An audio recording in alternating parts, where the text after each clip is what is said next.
in collaborazione con Glam Vision e Dentisti Riuniti.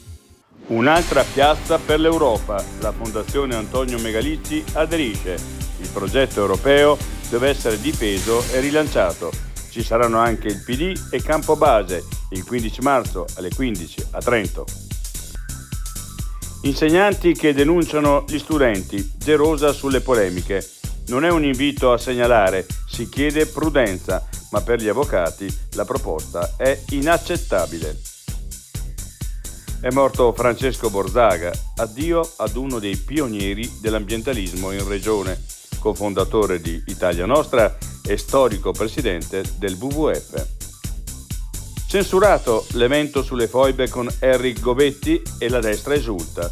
Lo storico risponde: uso politico della vicenda monopolizzata dai partiti con un passato fascista.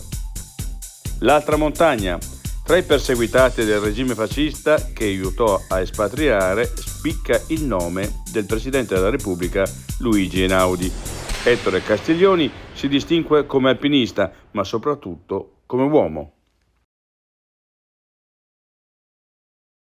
I difetti visivi sono tanti: miopia, astigmatismo, ipermetropia. Il pregio è correggerli con occhiali davvero glam. Con Glam Vision puoi prenotare l'analisi gratuita della vista e poi sfoggiare i tuoi nuovi occhiali che possiamo creare per te. Scopri di più su glamvision.it.